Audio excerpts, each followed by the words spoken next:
বাচ্চার বাবা মা যারা আছেন তারা এই সংক্রান্ত মানে স্পেশাল বাচ্চা সংক্রান্ত ব্যাপারে খুব একটা কিছু ওনাদের কাছে নলেজ থাকে না। তো তাই জন্যে তারা প্রথমে এই জিনিসটা অনেক সময় ইগনোর করে, যে হয়তো কিছু বাচ্চার যে ডেভেলপমেন্ট, একটা বাচ্চার 0 ডেজ থেকে যে ডেভেলপমেন্টটা শুরু হয়, সেই ডেভেলপমেন্টটা যখন দেখা যাচ্ছে যে কোনো কারণে গণ্ডগোল হচ্ছে বা টাইমলি হচ্ছে না, তো তখন বাবা মা ভাবে যে ঠিক আছে পরে হয়তো হয়ে যাবে, বা কারো কাছে এমনি লোকজনের সঙ্গে কথা বলে যে হ্যাঁ ঠিক আছে আমার ছেলের তো একটু পরে হয়েছিল, তোমারও হয়ে যাবে। এইটা হতে হতে যখন যায় তখন দেখা যায় যে একটা সময় গিয়ে দেখা যায় যে প্রপারলি আইডেন্টিফিকেশান টাইমলি না হওয়ার জন্যে বাচ্চাটা কিন্তু স্পেশাল বাচ্চা, তার স্পেশাল ইন্টারভেনশন দরকার।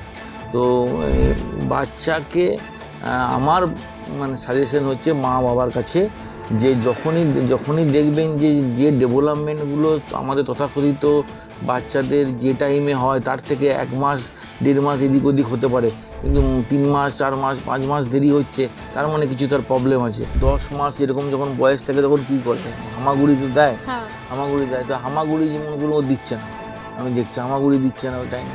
তারপরে ধরুন 6 মাস বয়সের কাছাকাছি যখন থাকে তখন বাচ্চার ঘাটটা অনেকটা সোজা হয়ে যায়। দেখুন আপনি দেখুন যে বাচ্চার ঘাটটা সোজা হচ্ছে না, এই কী বলে হামাগুড়ি দিচ্ছে না, বা দেখছেন যে কথা যেটা বলছে সেটা ঠিক মতো মানে কথা বলার চেয়ে একটা টেন্ডেন্সি থাকে একটা বয়স 1 বছরের মাথা থেকে, যে মা বাবা এই যেমন বলার যে ব্যাপারগুলো এইগুলো একটাও ঠিক করে করছে না। 2-1টা পরীক্ষা আছে যেগুলো খুব মানে নিজেরাই করলেই কিছুটা বোঝা যায়, যেরকম আমার বাচ্চাটা কানে শুনছে কিনা। তো কানে শুনছে কিনা কি না, বাচ্চা যখন শুয়ে থাকে তখন যদি ওর কোনো একটা কানের দিকে কোনো শব্দ যদি করা হয় জোরে, সে কিন্তু রিয়্যাক্ট করবে, সে ঘুরে তাকানোর চেষ্টা করবে, চোখটা ওই দিকে যাবে সেই শব্দটার দিকে। তাহলে আমি বুঝতে পারবো যে এই বাচ্চাটা কিন্তু ঠিকঠাক শোনে। আমরা এটা অনেক সময় খেয়াল করি না। আমরা আজ কথা বলবো ইন্টেলেকচুয়াল ডিসএবিলিটি সম্পর্কে। যে বাচ্চাদের এই ধরনের সমস্যা রয়েছে, এই সমস্যার সমাধান কি এবং আর্লি আইডেন্টিফিকেশন ইন্টারভেনশন কিভাবে করবেন সেই বিষয় নিয়ে। নমস্কার, আমি মৌপ্রিয়া এবং আমাদের সঙ্গে এই মুহূর্তে রয়েছেন গৌরীদেবী হসপিটালসের স্পেশাল এডুকেটর সুদীপ্ত পাল। স্যার আপনাকে অনেক অনেক স্বাগত। আমি সুদীপ্ত পাল, আমাদের গৌরীদেবী হসপিটালের স্পেশাল এডুকেটর। নমস্কার। আমরা আজ কথা বলবো ইন্টেলেকচুয়াল ডিসএবিলিটির আইডেন্টিফিকেশন এবং ইন্টারভেনশন সম্পর্কে। এর আগেও আমরা আলোচনা করেছিলাম এই বিষয়টি নিয়ে, কিন্তু আইডেন্টিফিকেশন এবং ইন্টারভেনশন নিয়ে কথা হয়নি। তাই শুরুতেই জানতে চাইব, একটা বাচ্চার বাবা মা কখন স্পেশাল এডুকেটরের কাছে নিয়ে আসবে? হ্যাঁ, খুব ভালো প্রশ্ন করেছেন। অ্যাকচুয়ালি আমরা তো প্রথমে বাচ্চার বাবা মা যারা আছেন তারা এই সংক্রান্ত মানে স্পেশাল বাচ্চা সংক্রান্ত ব্যাপারে খুব একটা কিছু ওনাদের কাছে নলেজ থাকে না। তো তাই জন্যে তারা প্রথমে এই জিনিসটা অনেক সময় ইগনোর করে, যে হয়তো কিছু বাচ্চার যে ডেভেলপমেন্ট, একটা বাচ্চার 0 ডেজ থেকে যে ডেভেলপমেন্টটা শুরু হয়, সেই ডেভেলপমেন্টটা যখন দেখা যাচ্ছে যে কোনো কারণে গণ্ডগোল হচ্ছে বা টাইমলি হচ্ছে না, তো তখন বাবা মা ভাবে যে ঠিক আছে পরে হয়তো হয়ে যাবে, বা কারো কাছে এমনি লোকজনের সঙ্গে কথা বলে যে হ্যাঁ ঠিক আছে আমার ছেলের তো একটু পরে হয়েছিল, তোমারও হয়ে যাবে। এইটা হতে হতে যখন যায় তখন দেখা যায় যে একটা সময় গিয়ে দেখা যায় যে প্রপারলি আইডেন্টিফিকেশান টাইমলি না হওয়ার জন্যে বাচ্চাটা কিন্তু স্পেশাল বাচ্চা, তার স্পেশাল ইন্টারভেনশন দরকার। তো বাচ্চাকে আমার মানে সাজেশন হচ্ছে মা বাবার কাছে যে যখনই দেখবেন যে ডেভেলপমেন্টগুলো আমাদের তথাকথিত বাচ্চাদের যে টাইমে হয় তার থেকে 1 মাস 1.5 মাস এদিক ওদিক হতে পারে, কিন্তু 3 মাস 4 মাস 5 মাস দেরি হচ্ছে, তার মানে কিছু তার প্রবলেম আছে। আপনাকে ডাক্তারের কাছে অবশ্যই প্রথমে নিয়ে যেতে হবে। এছাড়াও যদি আপনি কাছাকাছি স্পেশাল এডুকেটর পান তার কাছে নিয়ে গেলেও সেও বলে দিতে পারবে যে এই বাচ্চাটির কোনো সমস্যা আছে কিনা। আপনারা কিভাবে আইডেন্টিফাই করেন? আমাদের আইডেন্টিফাই করার কতগুলো প্রসেস আছে। 1 নম্বর প্রসেস হচ্ছে, প্রথম প্রসেস হচ্ছে ডাক্তারের একটা রিপোর্ট আমরা চাই, যে আপনি প্রথমে ডাক্তারের কাছে যান, ডাক্তার কি বলছে দেখুন। ডাক্তাররা বেশিরভাগ সময় ওদের দেখেও সমস্যাগুলো লিখে দেয়, 2 নম্বর হচ্ছে অনেকে ডাক্তার অনেকে রেফার করে সাইকোলজিস্টের কাছে, ক্লিনিক্যাল সাইকোলজিস্টের কাছে যদি সেই বাচ্চাকে নিয়ে যাওয়া হয়, সে বাবা মা যদি নিয়ে যায়, তাহলে ওর আইকিউ টেস্ট করেন ওনারা। আইকিউ টেস্ট মানে হচ্ছে বুদ্ধাঙ্ক বলে, যেটা ইন্টেলেকচুয়াল মানে কোশ্চেন বলে পরিচিত।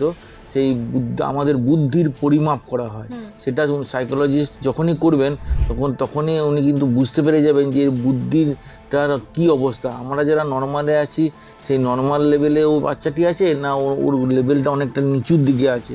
তো সেটি যখন হয়, সেটি করার পরে সেই রিপোর্টটাও আমরা দেখলে বুঝতে পারি।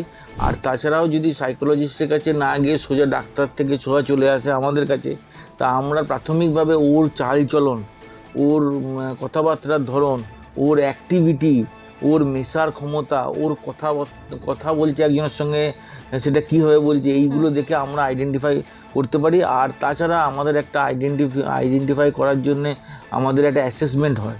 সেই অ্যাসেসমেন্টের আমাদের একটা ফরম্যাট আছে, সেই ফরম্যাট অনুযায়ী আমরা অ্যাসেস করি প্রত্যেকটা ওর লাইফের ওই বয়সে অনুযায়ী ওর কী পজিশন আছে সেটা, এবং আর কী হওয়া উচিত ছিল। সেই দুটো যখনই আমরা ট্যালি করি তখনই আমরা বুঝতে পেরে যাব যে এর মধ্যে কোনো সমস্যা আছে কিনা বা এ স্পেশাল বাচ্চা কিনা। আপনি যে একটা কথা বলবেন বুদ্ধির পরিমাপ, এই বুদ্ধির পরিমাপ কিভাবে করেন আপনারা? এইটা বুদ্ধির পরিমাপ করাটা আমার স্পেশাল এডুকেটরের রাইট নেই। আচ্ছা, এর একমাত্র ক্লিনিক্যাল সাইকোলজিস্ট করতে পারে। ওনাদের বিভিন্ন রকম টুলস আছে, সেই টুলসের মাধ্যমে ওরা পরিমাপটা করে, এবং সেই পরিমাপটা মোটামুটি একটা ভাগ আছে, যেরকম ধরুন 0 থেকে 20 ওরা একটা পরিমাপ করে। সেই পরিমাপটা করার পর দেখা যায় যে যদি বলা হয় যে আইকিউ ওর 20, তার মানে সে একটা লেভেলে, মানে সেটা খুব খারাপ লেভেলেই আর কি। আর যেটা 20 থেকে আবার আর একটা আছে 34 অবধি, 34, আবার 35 থেকে 50 অবধি একটা ভাগ আছে। এরকম একটার পর একটা ভাগ আছে। যে ভাগটা আইকিউ এর ভাগটা যখনই আমাদের কাছে ক্লিনিক্যাল সাইকোলজিস্ট তার টুলস দিয়ে পরিমাপ করে তখনই আমাদের কাছে পাঠান, তখন আমরা এটা দেখে বুঝতে পারি যে এর বুদ্ধির পরিমাণ কম, এর স্পেশাল বাচ্চা, সেই রকম অনুযায়ী ট্রেনিং দিতে হবে। আইকিউ না পেলে আমি কিন্তু এগোতে পারবো না, কেন বলতো আইকিউ এর লেভেলটা দেখে আমরা ওর স্ট্র্যাটেজি ঠিক করা হবে, কী ধরনের ওর পড়াশোনা করা হবে। এটাই একটা প্রসেস। এটা একটা প্রসেস। অনেক সময় প্যারেন্টসরা বুঝতে দেরি করে ফেলে, তাই বুঝতে যাতে দেরি না হয়, তাই আর্লি আইডেন্টিফিকেশন কিভাবে করা যায়? আচ্ছা, দেখুন আমরা এই যারা বাবা মা বা এখন যারা বাবা মা হতে চলেছে তাদের ক্ষেত্রেও আমি বলবো আর কি, যে দেখুন 2-1টা পরীক্ষা আছে যেগুলো খুব নিজেরাই করলেই কিছুটা বোঝা যায়। যেরকম আমার বাচ্চাটা কানে শুনছে কিনা, তো কানে শুনছে কিনা কি না, বাচ্চা যখন শুয়ে থাকে তখন যদি ওর কোনো একটা কানের দিকে কোনো শব্দ যদি করা হয় জোরে, সে কিন্তু রিয়্যাক্ট করবে, ঘুরে তাকানোর চেষ্টা করবে, চোখটা ওই দিকে যাবে সেই শব্দটার দিকে। তাহলে আমি বুঝতে পারবো যে এই বাচ্চাটা কিন্তু ঠিকঠাক শোনে। আমরা এটা অনেক সময় খেয়াল করি না, বা অনেক সময় এইটা খুব লক্ষ্য করলে দেখবেন আপনি, যে মনে করুন খুব মেঘ করেছে, খুব বৃষ্টি হচ্ছে, বাজ পড়ছে, ওই বাজ পড়ার ইয়েতে ওই যে শব্দটা হচ্ছে তাতে কিন্তু বাচ্চারা চমকে কেঁপে উঠছে। ওটাতে আমি কি বুঝতে পারি, ওর কেঁপে উঠছে মানে ও কানে শুনছে, তার মানে ওর শোনার ব্যাপারটা ওর ঠিক আছে। আচ্ছা, এটা যেরকম একরকম কথা। আর সেকেন্ড হচ্ছে যেরকম আপনি একটা বাচ্চা ধরুন আমরা কি করি মোটামুটি ইয়েতে 10 মাস এরকম যখন বয়স থাকে তখন কি করে, হামাগুড়ি তো দেয়, হামাগুড়ি দেয়। তো হামাগুড়ি যে মনে করুন ও দিচ্ছে না, আমি দেখছি হামাগুড়ি দিচ্ছে না ওই টাইম। তারপরে ধরুন 6 মাস বয়সের কাছাকাছি যখন থাকে তখন বাচ্চার ঘাটটা অনেকটা সোজা হয়ে যায়। দেখুন আপনি দেখলেন যে বাচ্চার ঘাটটা সোজা হচ্ছে না, এইটা কী বলে হামাগুড়ি দিচ্ছে না। বা দেখছেন যে কথা যেটা বলছে সেটা ঠিক মতো কথা বলার চেয়ে একটা টেন্ডেন্সি থাকে একটা বয়স 1 বছরের মাথা থেকে, যে মা বাবা এই বলার যে ব্যাপারগুলো, এইগুলো একটাও ঠিক করে করছে না। বা ওকে যদি কোনো কিছু ডাকছি তো ও সে না শোনার ভান করছে। এই যে বিভিন্ন রকম যে অস্বাভাবিক জিনিসগুলো, এইগুলো দেখলেই কিন্তু বোঝা যায় যে একটা বাচ্চার সমস্যা আছে। এবং বাচ্চার সমস্যা আছে মানে তখন আমাকে ইমিডিয়েটলি হয় ডাক্তারের কাছে, নয় সাইকোলজিস্টের কাছে, নয় সোশ্যাল কাছে নিয়ে যেতে হবে। ওর ট্রেনিং দরকার। ওর সমস্যা হয়েছে, সমস্যা থেকে এবারে সেটা থেকে বার করা যাবে না, কিন্তু সেটাকে সমস্যাটাকে যতটা কাটানো যায় সেই চেষ্টা করা শুরুটা করতেই হবে। সেটা আমরা পেরেন্টরা কী করি সেটা করি না, আমরা ভাবি যে দেরিতে হবে, একটু পরে হয়ে যাবে, একটু পরে হয়ে যাবে। বা অনেক সময় আমি অনেককে দেখেছি বাচ্চা ভেবে আচরণগুলোকে ইগনোর করে। আবার কি করে বলুন তো, এইটা সমস্যা হচ্ছে ঠিক যে ওই কেউ একটা বলে দিল যে ওই ঠাকুরের কাছে গেলে বেশ পুজো টুজো দিলে ও ঠিক হয়ে যাবে। তো এইগুলো তো ওরকম পুজো দিয়ে ঠিক হওয়ার মতো নয়, এর প্রপার মানে সায়েন্টিফিক ট্রেনিং দিতে হবে, তবে না কিছু সে মানে যা পজিশন আছে তার থেকে বেটার পজিশনে যাবে। অনেক সময় দেখা যায় গ্রাম সাইডে বেশি করে দেখা যায় যে ঠাকুরের কাছে নিয়ে যাচ্ছে, বা অনেক ধরনের দেখা যায় পীর এই ধরনের একদম কিছু ঠিক কথা, আছে। একদম ঠিক কথা। তো এগুলো সত্যি কি ঠিক হয় না? না, ওই আমি আপনাকে একটা জিনিস বলে দিচ্ছি, যে বাচ্চা ইন্টেলেকচুয়াল ডিসেবিলিটি হবে, আরও অনেক ডিসেবিলিটি আছে, তার মধ্যে আমি শুধু একটার উপরই যখন আমরা আজকে কথা বলছি, ইন্টেলেকচুয়াল ডিসেবিলিটিটা হচ্ছে এমন একটা অবস্থা, মানে এটা একটা কন্ডিশন, যে কন্ডিশনটাকে পুরোপুরি কিওর করা যাবে না। এই কন্ডিশনটাকে আমরা ইমপ্রুভ করতে পারি। আচ্ছা, সেটা কারা করে? এই স্পেশাল এডুকেটর করে, ডাক্তার হেল্প করে, সাইকোলজিস্ট হেল্প করে, থেরাপিস্টরা হেল্প করে। এটা একটা কন্ডিশন, এটা বারবার বুঝতে হবে যে আমি একটা ওষুধ দিয়ে দিলাম, এ সুস্থ হয়ে গেল। মেন্টাল ইলনেসকে আপনি ওষুধ দিয়ে সুস্থ করতে পারেন, কিন্তু ইন্টেলেকচুয়াল ডিসেবিলিটিকে সুস্থ করা যায় না। তো ওর যা কন্ডিশন থাকে সেই কন্ডিশন থেকে আরও ভালো কন্ডিশনের দিকে নিয়ে যাওয়া যায়। এক্ষেত্রে যে কোনো রোগের ক্ষেত্রেই ঠাকুর এসবের থেকে বেশি ডাক্তারের কাছে যাওয়াটাই মানে প্রাথমিকভাবে উচিত। হ্যাঁ, কেননা এই ধরনের বাচ্চা গ্রামে গুটি কয়েক পাওয়া যায়, বা পাওয়া যায় না। কোনো গ্রামে হয়তো একটি দুটি তিনটি আছে, তো বাকি সব বাচ্চারাই ভালো না। এরকম বাচ্চা থাকে গ্রামে, কিন্তু তাদেরকে আটকে রাখা হয়, আইডেন্টিফিকেশন করা হয় না। আর অনেক ক্ষেত্রে আটকেও রাখা হয়, অনেক ক্ষেত্রে আইডেন্টিফিকেশন করার চেষ্টা করা হয় না। মানে বললেও মানে সেভাবে যে আমি অন্য কিছু মানে বলছি আর কেউ সম্বন্ধে, মানে এরকম অভিজ্ঞতা আমার হয়েছে ব্যক্তিগতভাবে। আমি দেখেছি আমার গ্রামের ওই সাইডগুলোতে, আমি বাচ্চাটাকে আমি একদম শিওর, আমি যেহেতু মানে এইটা নিয়ে আমি কাজ করি, সেটা নিয়ে আমি শিওর ওকে দেখে বুঝতে পারছি যে এই বাচ্চাটা স্পেশাল বাচ্চা, একে স্পেশাল থেরাপি বা স্পেশাল এডুকেটার এইগুলো ইন্টারভেনশন দরকার। কিন্তু আমি আমার হয়েও আমি ওকে বলতে পারছি না, যে আমি যদি ওই কথাটা বলে দিই তাহলে হয়তো ও ভাববে যে আমার কিছু খারাপ জন্য বলেছে। এরকম গ্রামে এরকম একটা চিন্তা ভাবনা চলে। মানে আমি শেষকালে মানে এই ক্ষেত্রে কী করেছি, শেষকালে বাধ্য অন্য একজনের থ্রু দিয়ে বলা করেছিলাম। মানে অভিভাবকের সচেতন হওয়া সবার প্রথমে জরুরি। একদম, অভিভাবক সচেতন না হলে এদের মানে ভবিষ্যৎ অন্ধকার, আমি বলতে পারি। কেন ভবিষ্যতে এই আমাদের মতো নর্মাল যেভাবে আমরা মানুষের থাকার চেষ্টা করছি, তাতেই আমাদের কত হ্যাজার্ড আসছে, আমরা সেইগুলো নিতে পারছি না। তারপরে এই ধরনের মানে ইন্টেলেকচুয়াল যারা ইন্টেলেকচুয়াল ডিসেবিলিটির বাচ্চারা, তাদের তো আরও সমস্যা হবে, যত বড় হবে আরও সমস্যা বাড়বে। এখন ছোটো বয়সে কিছু অত বোঝা যায় না, কিন্তু ম্যানেজেবল হয়। আমি দেখেছি প্রচুর বাচ্চাকে যারা যখন বড় হচ্ছে, অ্যাডাল্ট হচ্ছে, তখন তারা কিন্তু প্রচুর রকমের সমস্যা সম্মুখীনের মধ্যে ফেলে দিচ্ছে বাবা মা। মানে এটা খুবই আমি লক্ষ্য করে দেখেছি আর কি। মানে অনেকে ভাবে যে এর বুদ্ধিটা হয়তো 6 বছরের, ওর বয়স কিন্তু 16 বছর। 16 বছর, তার মানে 16 বছরের একটা বাচ্চাই বলবো, 18 বছর আগে 16 বছর ধরুন, 16 বছরের একটি ইন্টেলেকচুয়াল ডিসেবিলিটি ছেলে বা মেয়ে, সে বিহেভ করছে like a 6 years old boy or girl. তার মানে কি দাঁড়াচ্ছে না, ভাবছে যে এটা তখন মনে হচ্ছে কি ঝামেলা রে বাবা, কি এরকম কেন হচ্ছে। তার চাহিদা, তার চিন্তাভাবনা সব কিন্তু সেই এজের সঙ্গে সঙ্গে বেড়ে যাচ্ছে। আর 5টা নর্মাল মানুষ যেরকমভাবে যা চাহিদা থাকে, তার যখন সে 12-13 বছর বয়স হচ্ছে, তখন তার মধ্যে কিন্তু একটা পরিবর্তন আসছে, যেটা স্বাভাবিক, আমাদের সবার মধ্যে আছে, ওদের মধ্যেও আসছে। কিন্তু ওর বুদ্ধি কম আছে, বুদ্ধি অপেক্ষাকৃত কম আছে, কিন্তু ওই ডেভেলপমেন্টটা তো কম হচ্ছে না। তাহলে ওর চিন্তাভাবনা চাহিদা সব নর্মালের মতো হচ্ছে, কিন্তু ও বিহেভ করছে 6 বছরের মতো। তো সেই জন্যে আপনি যদি মানে আমাদের উচিত, প্রত্যেক বাবা মায়ের উচিত, আমি মনে করি, যাদের এরকম ধরনের বাচ্চা আছে, প্রথম থেকে ওদের সঙ্গে কাজ করে ওদের ডেভেলপমেন্ট করা, যদি ডেভেলপমেন্ট এবং ওর অবস্থানটাকে চেঞ্জ করা। একটা সময় পর কি তারা ওই মূলধারার স্কুলগুলিতে যেতে পারে? হ্যাঁ, এইটা খুব ভালো প্রশ্ন করেছেন। এইটা আমাদের অ্যাকচুয়ালি এখন আইন হয়ে গেছে, নিয়ম হয়ে গেছে যে প্রত্যেকটা নর্মাল স্কুলে এই স্পেশাল বাচ্চাদের ভর্তির নিয়ম ইগনোর করতে পারবে না। মানে আইনগতভাবে কেউ বলতে পারবে না যে আমি ওকে ভর্তি নেবো না, ওকে ভর্তি নিতে বাধ্য।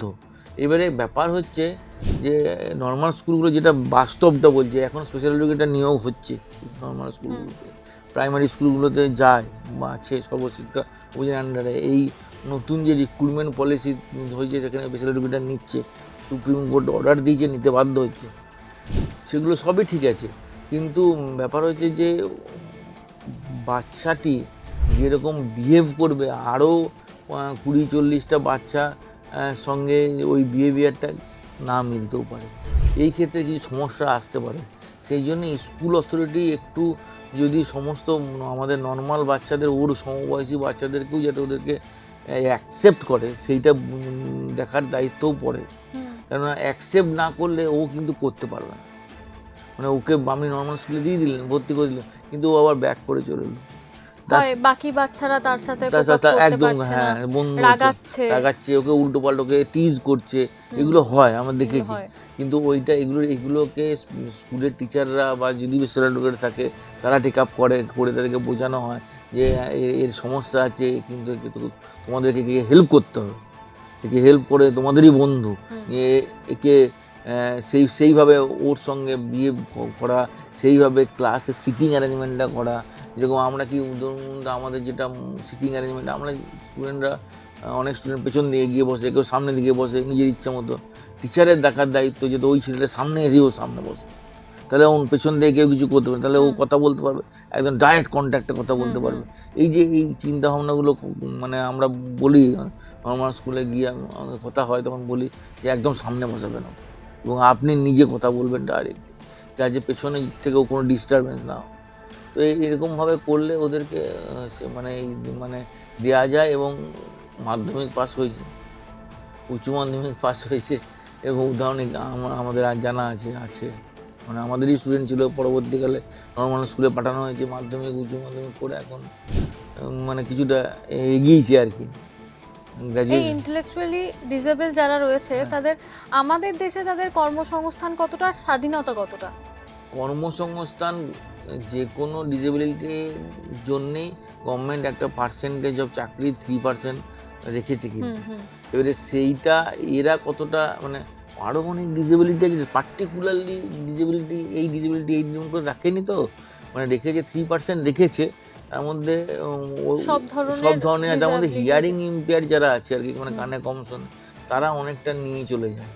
আর ইয়েরা কি বলে আমার যারা হচ্ছে অন্ধ, কেন ওরা হিয়ারিং ইম্পেয়ার, আর যারা আমাদের চোখে যারা দেখতে পান না, অন্ধ, তাদের আইকিউ লেভেল বড্ড হয়, মানে ওদের বুদ্ধি দারুণ, সেই জন্যে ওদের চাকরি পেতে ওদের সুবিধা হয়।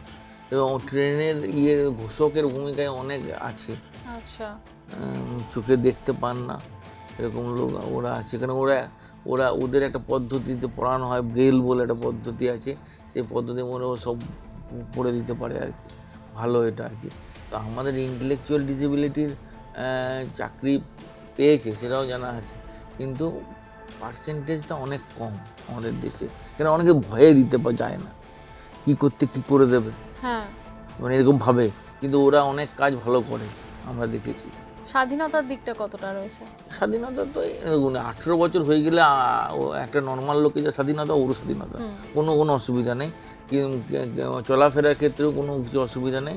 গভর্নমেন্ট কিছু অ্যাডভান্টেজ দিয়েছে, মানে একটা অ্যাক্ট আছে আমাদের, পার্সন উইথ ডিসেবিলিটি অ্যাক্ট আছে, সেই অ্যাক্টের আন্ডারে কিছু আমাদেরকে দিয়েছে, যেরকম রেলে একটা কনসেশন আছে, তো বাসে কনসেশন আছে, সেগুলোর অ্যাভেল করতে পারে। তারপর ধরুন এখন দেখবেন বহু জায়গায় হসপিটাল থেকে আরম্ভ করে, তারপরে বড় বড় কী বলে আমাদের মলগুলো থেকে আরম্ভ করে, আরও স্কুলগুলোতে আরম্ভ করে স্টেশনগুলো, সব জায়গাতেই দেখবেন র্যাম্প করে দিয়েছে, কেউ যদি হুইল চেয়ার বাউন্ড হয় ওর মধ্যে। আমাদের হসপিটালেও আছে। আমাদের হসপিটাল তো অবভিয়াসলি আছে সব। এখন এটা না দিলে হসপিটালে পারমিশন দিতে সমস্যা হয়ে যাবে, দিতেই হবে, র্যাম দিতেই হবে। তো আমি এই হসপিটালের থেকেও বড় কথা দেখি, আমি স্টেশনে দেখি র্যাম করে দিয়েছে। তো ওদের হুইল চেয়ার রাখা থাকে। তো বিভিন্ন রকম ফেসিলিটি এখন দেওয়া হচ্ছে। আর 5টা লোকের মতো ওরাও স্বাধীন, ওরা কোনো অন্য গ্রহের মানুষ নয়। মানুষ আমাদের ধারণা একটা অন্য গ্রহের মানুষ, নট দ্যাট।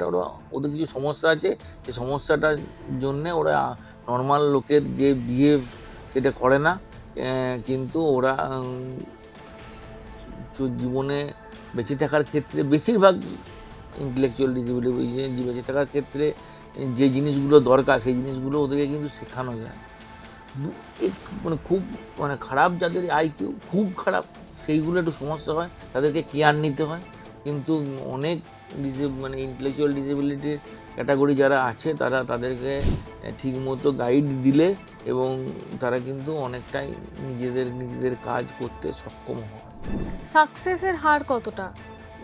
ঠিক ওই পার্সেন্টেজ হিসেব তো বলা মুশকিল, কেন ওই পার্সেন্টেজ হিসেব কেউ করে না। এবারে আমি সাকসেসের মানদণ্ড কি সেটা তো কোনোদিন করা হয় না। যারা স্পেশাল এডুকেটার থাকে না তাদের যে প্রথম দেখা হয় অ্যাসেসমেন্ট করে যে এর পড়াশোনা কত দূর এগোতে পারে, আর পড়াশোনা যদি না এগোতে পারে তাহলে অন্য ওর ভোকেশন কী হতে পারে, এই দুটো দেখা হয়। এবারে যে কেউ বেশিরভাগ ক্ষেত্রে পড়াশোনাটা খুব বেশি এগোতে পারে না, কেন ওদের কিছু কিছু ক্ষেত্রে অঙ্ক করার ক্ষেত্রে একটু সমস্যা হয়, বুঝলেন? এবারে অঙ্ক তো চাই, মানে একটু তো অঙ্ক শিখতে হবে। তারপরে এখন যেরকম একটু কনসিডার হয়েছে ওটা, মানে অঙ্ক ছাড়াই মাধ্যমিক পেরোনো যাবে। সিবিএসসিও করেছে, এমনকি আমাদের ইয়েরাও, মানে আমাদের যেটা মাধ্যমিকের বোর্ড আছে ওরা ওইটা করেনি, কিন্তু ওই যেটা আমাদের ওপেন স্কুল আছে না, ওপেন স্কুল মুক্ত বিদ্যালয়, সেইখানে কিন্তু এই সিস্টেমটা আছে। তো সেই জন্যে ওরা যারা পড়াশোনা করতে পড়ার মতো পজিশনে থাকে তাদেরকে ওই দিকে ঠেলা হয়, পাঠানো হয়। আর যাদেরকে দেখা যায় যে না ওরা পারবে না, তাদেরকে কোনো পেশার মধ্যে ওদেরকে দেওয়া হয় যে পেশাটা ওরা করতে পারবে। ওরা বেশিরভাগ ক্ষেত্রে রিপিটেটিভ কাজগুলো করতে পারে, মানে যে কাজটা একটার পর একটা করে একই কাজ, ওইটা রিপিট, যেটা মেমোরিতে চলে যাচ্ছে বা মাসল মেমোরিতে চলে যাচ্ছে, আর ভুলছে না। কিন্তু ওদেরকে যত আপনি ক্রিটিক্যাল ওয়েতে দেবেন না, তত তখন পারবেন, তখন ওরা ব্যাক করবে। তো ওদেরকে এমন কাজ দিন যেগুলো রিপিটেটিভ কাজ, সেগুলো ওরা করে দেবে, বুঝতে পারলেন তো? মনে করুন ওরা কীরকম, আমি একটা জাস্ট এক্সাম্পল দিচ্ছি। মনে করুন আমাদের ওখানে মোমবাতির তৈরি হতো, সেটা তৈরি করতো একটা স্পেশাল ছেলে, সেটা হিয়ারিং ইম্পেয়ার ছিল, আর একটা ইন্টেলেকচুয়াল ডিসেবিলিটি ছিল। ওরা একটা সিস্টেম আছে, সেই ডায়াসের মধ্যে ওগুলোকে দিয়ে গলিয়ে দিতে হয় জিনিসটা, তবে ওটাকে শেপ নেওয়ার পরে একটা ছেলের কাছে চলে আসে। সে তার কাছে একটার সঙ্গে একটা সুতো দিয়ে ওটা ইয়ে ছিল, সুতো এসে খালি কাট করে সুতোগুলো কাটবে, সারাদিন ধরে সুতোই। অনেক সংস্থা রয়েছে যারা এই ধরনের মানুষদের নিয়ে ধূপ তৈরি করা থেকে শুরু করে আরো অনেক ধরনের কাজ করে থাকে। মোমবাতি, তাঁতের কাজ অনেক করে ওরা, এবং ভালো কাজ করে। এবং যেটা আপনাকে বলা সেটা হচ্ছে যে ওখানে না 32টা ইয়ে আছে, মানে 32টা ওই মোমবাতি, ছোটো মোমবাতি একটা প্যাকেটে ভরা হবে। সেটা কাউন্ট কী করে করবে, ও 32 কাউন্ট করতে পারে। আচ্ছা, বুঝতে পারেন তো? তো অনেক বুদ্ধি খাটানো হলো যে কী করে ওই ছেলেটাকে ওইটা সেখানে ও প্যাকিং অবধি চলে যাবে, মানে 32টা ভরে দিলেই এরপর প্যাকিং। এটা অনেক পড়ে আছে। এবারে ওর কাউন্টিংয়ের দৌড় হচ্ছে ম্যাক্সিমাম 5-6 অবধি, মানে ওর পরে আর কাউন্ট করতে পারে না। তখন একটা বুদ্ধি খাটানো হলো যে 8টা ছোটো গর্তর মতো করা হলো, 8টা। ওকে বলা হলো যে তুমি 4টে করে এখানে দেবে, 8 জায়গায় দিয়ে দেবে। আর একজনকে বলা হলো এই সব কটা যখনই ও দিয়ে দেবে 4টে করে, তখন একজন সব নিয়ে একটা প্যাকেটে ভরে দেবে। আচ্ছা, এই পদ্ধতিটা মানে এইটা একটা মাথা খাটিয়ে করা হয়েছিল আর কি, যাতে ওরাই করবে, মানে 32টা ওরাই কাউন্ট করে ঢোকাবে, কিন্তু তখন মানে এইভাবে ডিভিশন করে দেওয়া হলো ব্যাপারটাকে। ও সুন্দর করে দিচ্ছিলো, 1-2 দিন একটু ওইটা গন্ডগোল হচ্ছিল, তারপর আর গন্ডগোল নাই, বুঝতে পারেন তো? ওদের এইভাবে মানে ওদের স্ট্র্যাটেজি নিয়ে কাজ করলে ওরা অনেক কাজ করে, মানে আমার চোখে দেখে আমার দেখ। স্যার আপনাকে অনেক অনেক ধন্যবাদ, অনেক কিছু জানতে পারলাম। আপনারা শুনলেন আমাদের বিশেষজ্ঞ এই বিষয়ে কি বললেন। এই বিষয়ে যদি আপনাদের আরও কিছু জানার থাকে বা কোনো মতামত থেকে থাকে তাহলে অবশ্যই আমাদের ইউটিউব চ্যানেল রয়েছে, সেখানে কমেন্ট করতে পারেন। সুস্থ থাকুন, সতর্ক থাকুন, ধন্যবাদ।